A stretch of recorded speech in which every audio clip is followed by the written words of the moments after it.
Palakpakan natin ang ating alma mater. Palakpakan. Amen? Oh, di rin ako naghatag sa nako profile because di rin ako sanay na i-introduce. I'm just an ordinary person. A servant of God. Pagbabalik sa now sa ato eskwelahan, isang pamilya, isang paaralan. Our alma mater is our foundation of our knowledge and our foundation of our social whole being. Ito po yung panahon na umalis tayo o lumabas tayo ng ating bahay at tayo ay nakisalamuha sa lipunan sa ating mga kapwa mag-aaral. Lumabas tayo sa pagtuturo ng ating unang teacher, ang ating nanay at ang ating tatay. At tayo ay in-endorse sa ating pangalawang tahanan, the school, and our second parents, our teachers. So mga alumni ng San Ignacio Elementary School, palakpakan natin ang ating mga guro at ang ating mga magulang. Pagbabalik tanaw, 50 years ago, wala pa po sin 3-story building. Kami doon pa lang sa baba. Ngayon, meron ng 3-story building, meron na kayong hagdanan. Kami wala, pero hindi naman kami naghihirap umakyat. At hindi kami mangangarap. Diba? Napakaraming developments. At mayroon na tayong drum and lyre.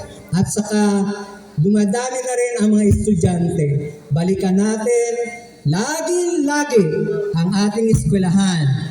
Balikan natin lagi-lagi ang itinuro sa atin, especially sa ating mga karakter. Ang tao ay hindi dinidefine sa kung ano siya ngayon, kung ano ang posisyon niya ngayon, kung mayaman siya o successful siya. Ang tao ay dinidefine sa kanyang karakter, sa kanyang pag-uugali. Aanhin ang isang professional, aanhin ang isang titulado o kaya naman mayaman kung ikaw ay walang respeto sa kapwa. That is the biggest value na natutunan natin sa ating school. Kaya lagi nating babalikan, lagi nating aalalahanin, at lagi nating pahahalagahan. Thank you so much to our God, ang Creator natin, the life giver and the sustainer and our Redeemer. Salamat sa mga kasikyudan sa lastiko. Salamat sa mga kapantukan, sa mga barkada, sa mga amigo. Salamat sa mga naging kahiran ni Yan Arapina. God bless us all. To God be the glory. Thank you so much po, Kuya Ato, Pastor Ato.